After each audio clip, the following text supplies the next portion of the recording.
Try this one also. Okay. So now, for the next step, we'll be going to prepare the 2 centimeter length of the balloon stick. Okay?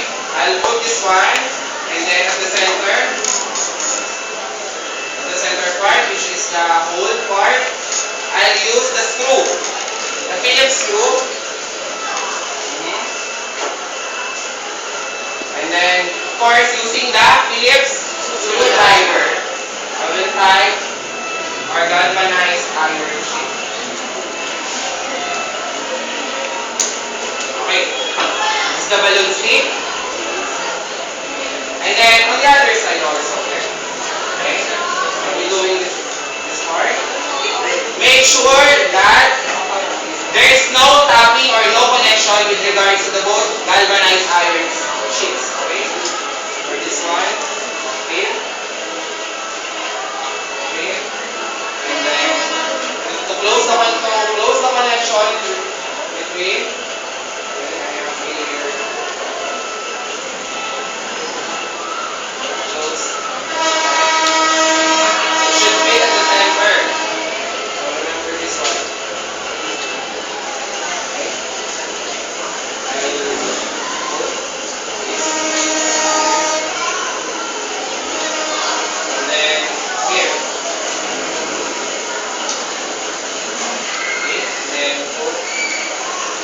Establish the connection through them.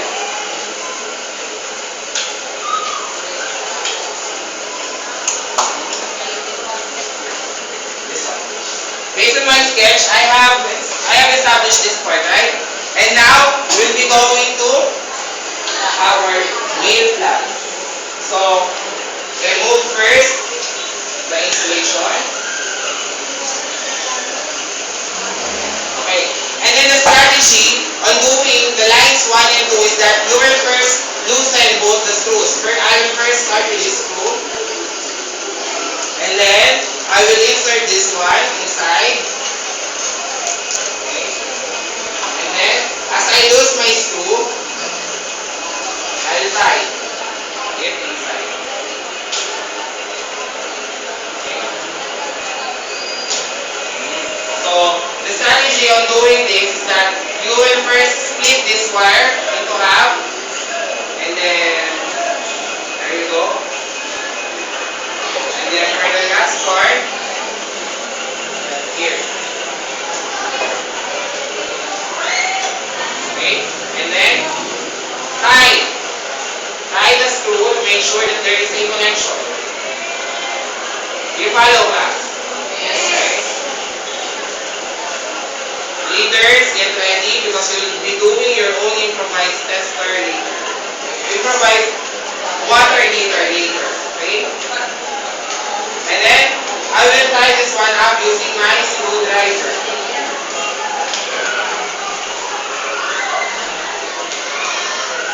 Okay? Who wants to try on the other side? Mr. D.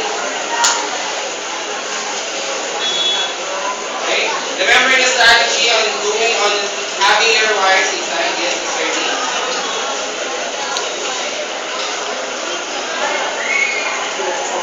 Okay. Loosen the screw.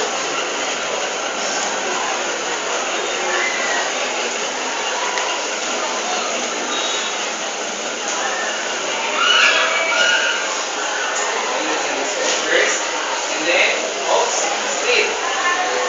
Okay, or not, you can do this one. You can do this as an alternative. You can also make an installation with this. Establish a connection on points. Okay? And then I will screw it. Or just tighten this screw. Insert it. And tighten it.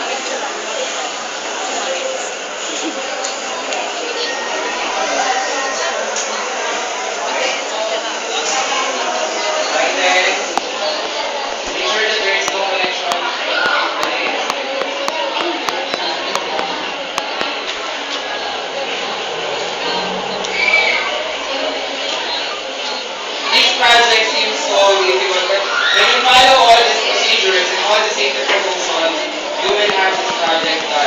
yan? Okay, so D, what will be the possible reason why loosen? So again, my strategy would be split off first both the wires and then twist, and then explore better than your strategy. See? But it's also acceptable. So I'll put this one here. Establish connection. May tunog. Establish my connection. So, what can you say about this project, class? Any idea? What's the purpose of water heater at home? What's the purpose of water heater? Okay, tighten this one, tighten this one.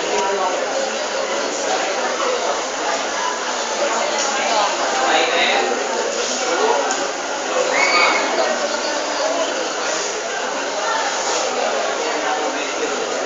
Okay, and now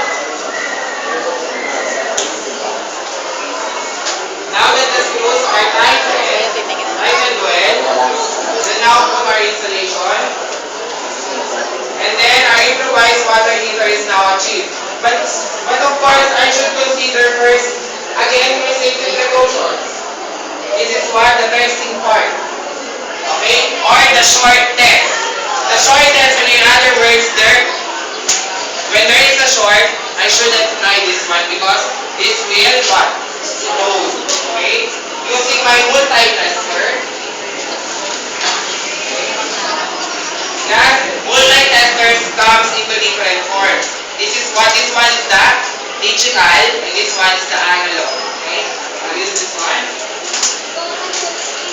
The condition is, if there is no sign of deflection, there's good or no short. So,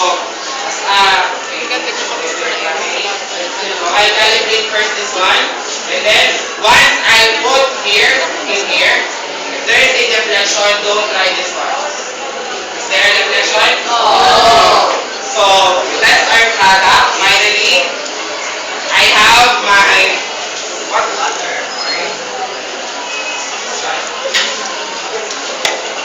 First, initially soak the water heater.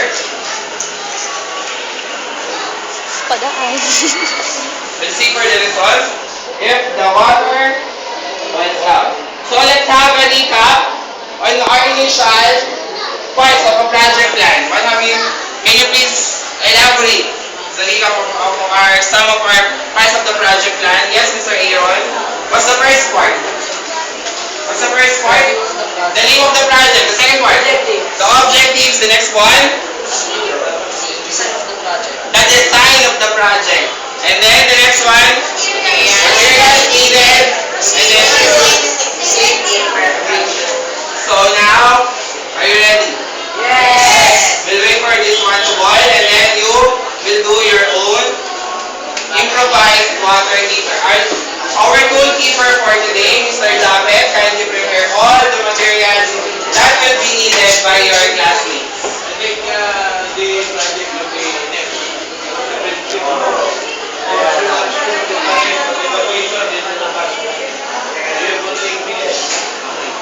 So, okay. So to test for this one, we're going to have our quiz. Okay, so we'll wait for this one. It's getting hotter.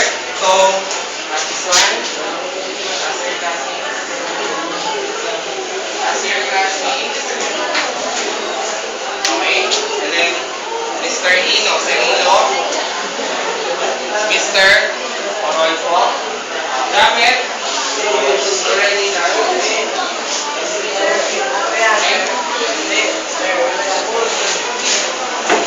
Okay?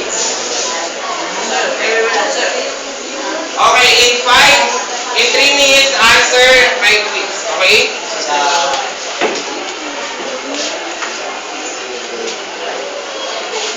In my evaluation part, stated there that it's a multiple choice quiz.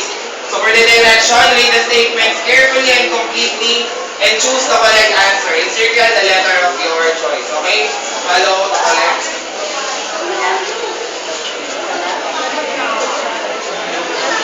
Jin.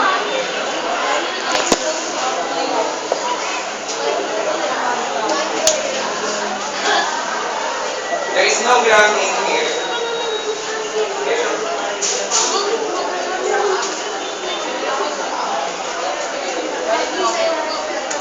Okay?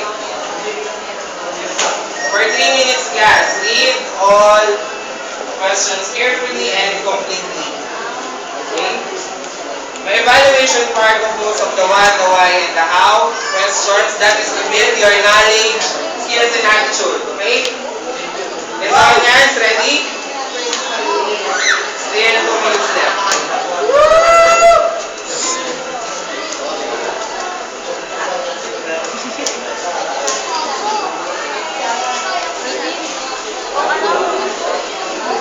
Arvin. Okay? Mr. Basangan. Okay, that's all niyan. Ready? Ready? Ready? Okay, let's answer number 1. What serves as a guide to the entire project making process? Answer. B. Letter B. Project plan. How about the number 2? How is the design of the project usually presented? Yes, mister. It is usually presented in a drawing or Very good. This is usually presented in a drawing or sketch as in letter B. And then the next one. How is the evaluation of the project plan usually done? All of the above or CP's assessment. And then the number 4. What specific part of the project plan is? Interpretation or analyzing. Yes, very good. Letter B, design. And then for the number 5, what is planning important in every project begin? All of the above. So call the numbers of check. At the count of 3, pass. Okay? Hugat 5. 4, 3. Okay? 2, and 1. So, class, for your assignment tomorrow, kami this one. I have my follow-up assignment which is in relation to our topic for today and my advanced assignment with the topic receiving guidelines in the shop with the terminology, the guide questions as well as the references. Okay? Copy this one. Okay? So as you see class, our experiment or our project, improvised water heater is now working. Okay? So,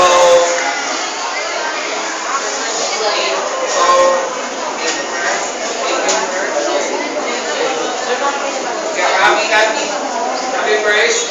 Then is running ito. The follow-up assignment, the advanced assignment,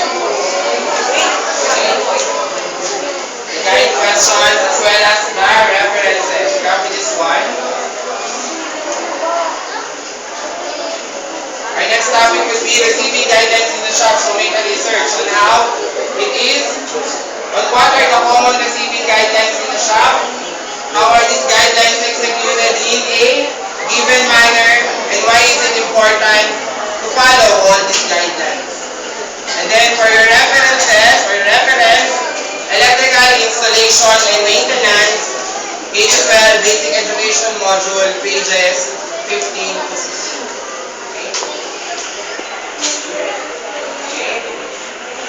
Our project is now working.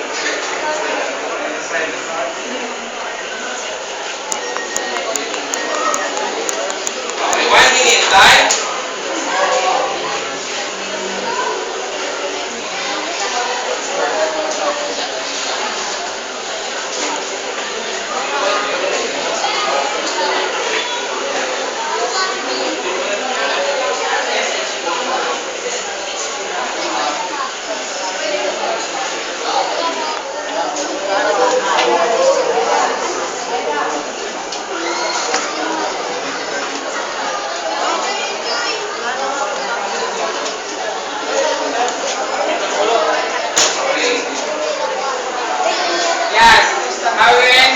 What are the advantages and disadvantages of this project?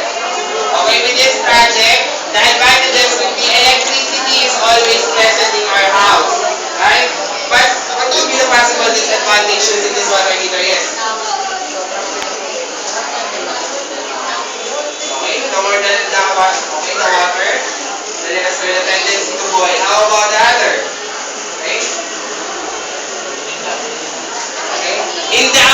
of 55 pesos, I have my improvised water heater. Okay?